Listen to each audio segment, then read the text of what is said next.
Hey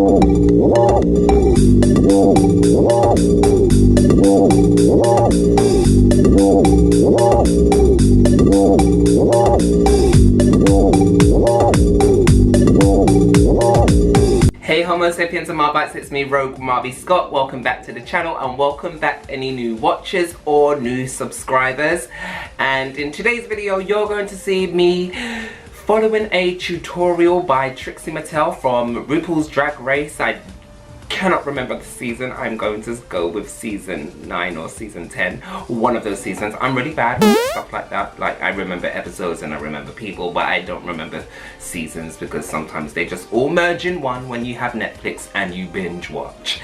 Anyway, so in today's video I'm creating a Trixie Mattel look that I watched on YouTube. I'm not going to place any video clips of what she has done, only for the fact that editing this video alone, and the intro was probably like the longest thing I'd ever done, plus I was also promoting a composer who has composed a remix of Korobaneki. It's a song that you might be very well familiar with, and the theme is Tetris. So you know Tetris, the Game Boy game, 80s, 90s or whatever. Anyway, so I'm also promoting that as well. I'm going to say that doing this video, normally my makeup I try to put down for like an hour staple for my makeup, just because I want everybody who are watching my channel, you know, my makeup is about, you know, doing things on a budget sometimes, and if you're on a budget, sometimes you might want to do it really quickly and look flawless or look amazing for whatever you're attempting to do.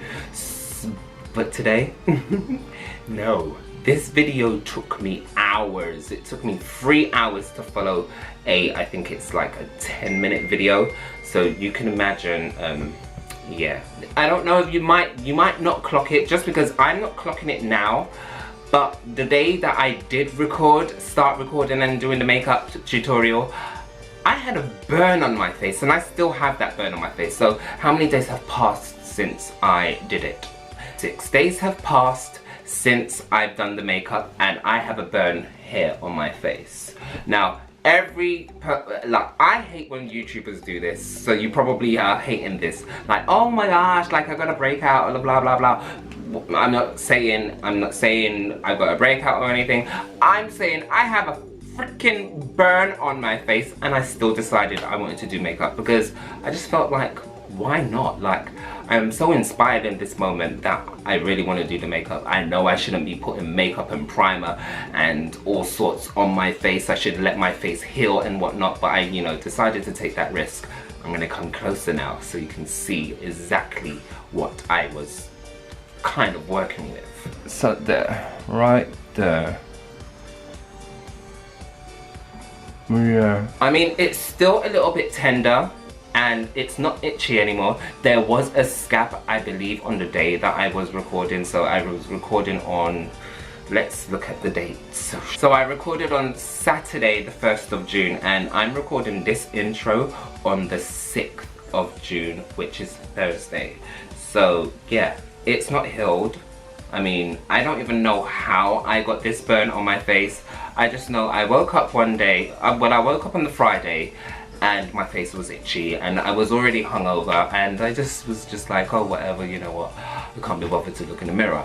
Saturday now, I look in the mirror because my face is tighter on this side and it's itchy, and I'm just like, that don't feel right, and it felt rough as well, but because I hadn't shaved, I just thought it was, you know, just my stubble. So I look in the mirror and I see this big scab, and I'm just like, wow. And I feel like I've been talking way too long right now, so let's get on to the tutorial. So Homo sapiens and Marbites, you finally got to the tutorial. I've color corrected and I've blocked out my eyebrows, and I'm going to concentrate the foundation on the lower part of my face because I'm still waiting for my eyebrows to dry, although I have, you know, layered them 3 times with some glue and powder and obviously shaped them out just so that everything's going to be perfect once I, you know, draw on my lavish eyes of Trixie Mattel's and then my eyebrows. But as you can see, I'm just placing on my foundation as I normally would with a beauty sponge, and this is a medium to full coverage depending if you want to build it up, the foundation that I'm using.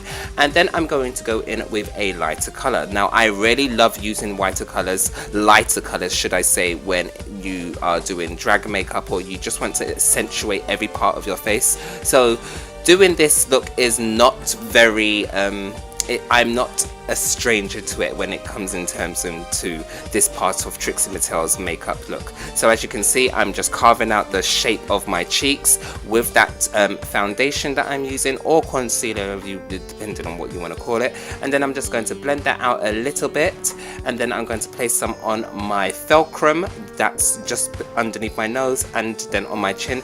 Then blend that out with a clean sponge, not blending too much because you know you still want to be able to see it, and obviously we're going to contour afterwards. So I decided to do Trixie Mattel's makeup and do a drag makeup just because it's going to be Pride Month, or what I'd like to say Pride season, because it starts in June and typically it kind of ends around the world in August, September-ish. So this is why I am doing drag makeup today, and it's going to be the first of a few for the channel this year.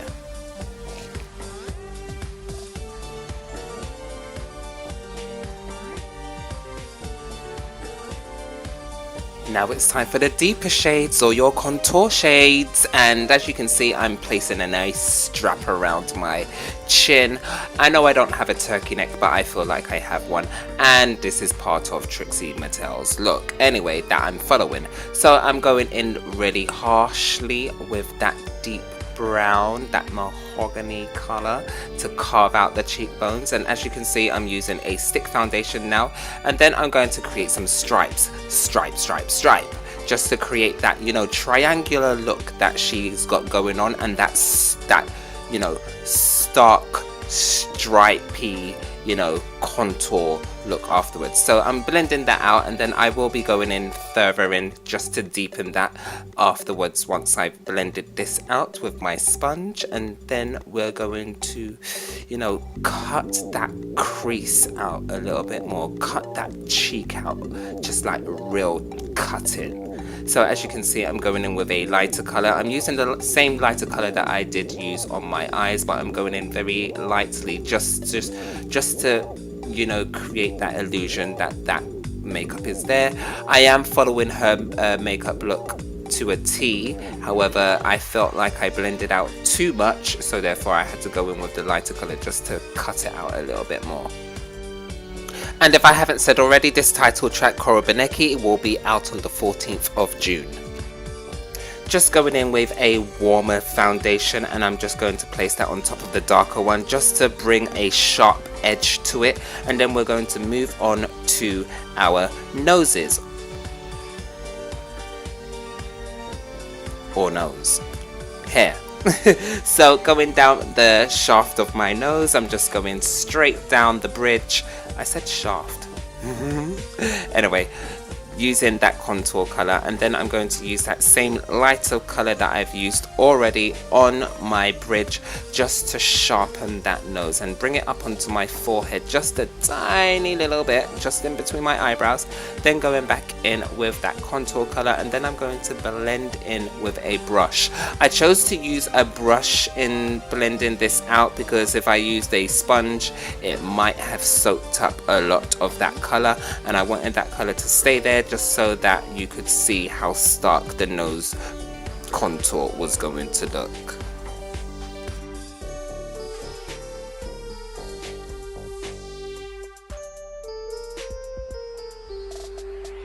So we're just going to set a little base for the forehead makeup, and as you can see, I've just placed some foundation that I've already used, and as you can see, it's very sheer, so I've placed only a little bit, and then I'm going on with my contour color just because I feel like if I place a foundation right here now, afterwards when I go back into, you know, doing it properly, everything is just going to stick even more, and the look is just going to look very seamless. As you can see, I'm now baking the hell out of my face, and I'm using translucent powder, which is white, and well, of course it's white, it's translucent. But anyway, I'm just baking the hell out of the bottom part of my face before I brush that off and become all mattified. I wish there was some like highlighter in this look. Maybe I might do it again with some highlight. What do you think? Let me know in the comments down below.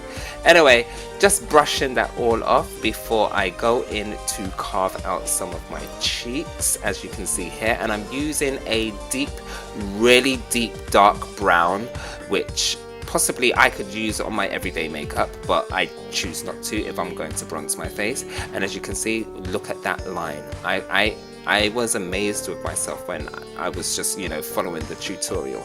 I was like, wow, like I'm actually creating Trixie on my face.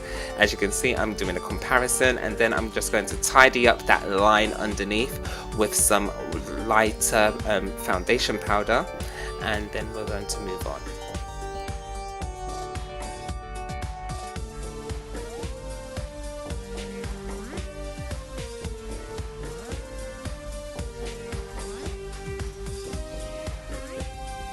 Moving on to blush. Now, as Trixie did in her video, or his video, she used eyeshadows, so therefore I am using eyeshadows, but my eyeshadow palettes are quite small. Well, the pans are quite small. None of them really have a big pan, so I'm using a small brush and building up on that color, making sure everything is, you know, very rosy and, you know, lightified. As you can see, I'm going here with a sponge with some of that powder that I've already used on my face, just to, you know, clean up the edges. Going in with some foundation now to properly do my forehead and cover up my brows so that I can create a new eye and a new set of eyebrows. Going in with that lighter concealer that I've already used just to create my big ass forehead, and then I'm going to blend that out seamlessly using that same sponge that you've already seen me use. Looking at this look so far, I feel like I could just stop here and just put some lips and lashes on and I'd be happy. But anyway, we're going to put that brown on. Pardon. We're going to put that darker brown contour color onto our foreheads just to make it a little bit smaller, and blend that out, and then we're going to bake it. Bake it well. Bake, bake. Bake, bake. Anyway, yes. We're dusting it off. Are we dusting it off? We are, aren't we? It's in my edges. I need to dust it a little bit more. Anyway, we're going to create our eyeshadow look now. So as Trixie did in his video, her video, I am using that same technique, but I am using my I'm using eye drops mixed in with, you know, the pan of black that I'm using, and I'm just, you know, filling in and creating that triangular shape, and then obviously going into the inner corner of my eyes to create that cat snatch that I like to call it, cat snatch, because, you know, sometimes my cat likes to snatch me, and she's a cat, and, you know, it's all about cats these days. Do you watch those funny cat videos on Facebook? I watch them so much. I think they're so hilarious. Anyway, just making sure that that black is stark before I carry on with the look, and I am going to go underneath my eyes with a white pomade that I don't particularly now like using unless I'm doing my waterline, and you'll probably see in a moment.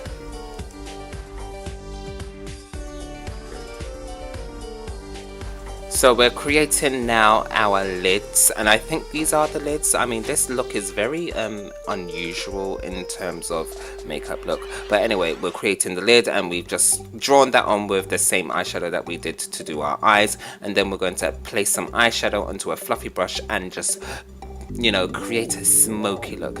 And I'm being really rough with this because I'm aware that the wig that I'm going to be wearing is going to kind of diffuse any sort of mistakes that I have, and that is part of like most makeup looks. If you've made a mistake, learn that you've made the mistake and learn how to cover it up very well. As you can see, I've gone in with one of my favorite colors, fuchsia, on to the top just to blend it out. I wanted to, you know, to have a little spunk in this look, and in Trixie's look she says that you can add color or you cannot add color, and I chose to add color. So I'm going in with a blue now. It's a shimmery blue, just to give me some little shimmer. Decided that I wanted to have green brows, and then I opted out, as you can see here, where I've just gone in with black, and I realized that the brows weren't going to be very prominent in this look because of the wig that I was going to be wearing. So therefore I kind of sketched them out as precise as possible, just because I knew they weren't going to be seen, so I wasn't very careful. But if you're going to have your brows be seen, do them properly. Follow her tutorial, my tutorial. Going underneath those brows just to make them pop a little bit, put in some white powder underneath and dust that off, blend it in a little bit, and now we're going in with the pomade. Now the pomade on this part of the video, or this part of the look, was very easy to do, so I'm using an angled brush, a small angled brush, to place that into the lid or wherever this part of the look is supposed to be. We need to speak to Trixie Mattel herself what this is. Anyway, it was very easy for me to put the pomade here. However, when I do go onto my lower lash line, as you can see here, the pomade kind of drags. Now, I love Makeup Revolution or Revolution Beauty, but some of their products, unless you know how to use them properly, can sometimes be a pain. I feel like I had to warm this up a lot for it to, you know, blend the way that I need it to, which is why I'm now using my ring finger to blend underneath my eyes.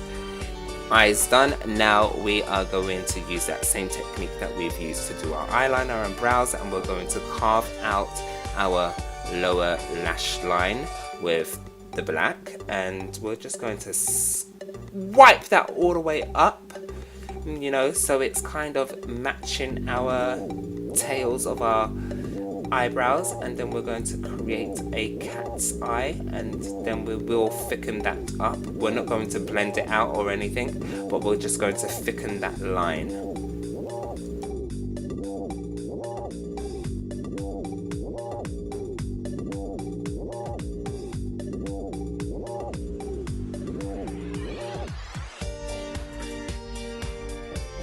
So do you remember when I said that I wanted a highlighter in this look? Well, my wish was my command, because I'm placing some highlighter on my face, y'all. So I'm just placing that underneath my new brows, and then I'm going to place it right underneath my lash line. Like, I wanted to use I was thinking of using a glittery eyeliner, but I decided, you know what? Let's use highlighter, because I love the way that the highlighter creates this stripe underneath the liner that we've created and goes right into our hairline. I just loved that, so yeah, I chose to do that. So creating a little exclamation point on my nose just to brighten it up a little bit, and now we're moving on to our lips. Now Trixie Mattel's lips are very overdrawn, and as you can see, I'm overdrawing my lips a lot in this look.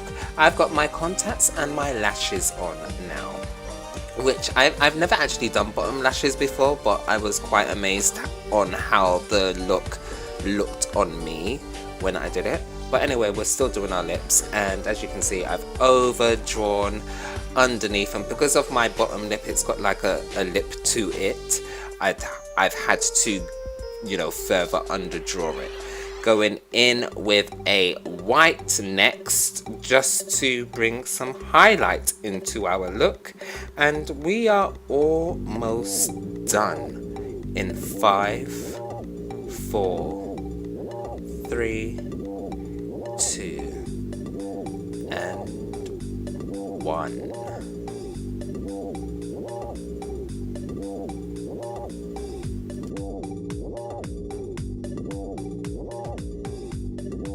So guys, that's exactly how I got the look, and I'm going now to wash my hair because it feels like a wig because I have not washed my hair for like 5 days. That's like really, it just feels wiggish. Like it doesn't feel like it's my hair, and I can just feel it everywhere. And I'm not really used to my hair going beyond my ears, so I'm used to my hair being like up here, like short or curly, but it's growing, and I don't know if I should cut it and go bald again.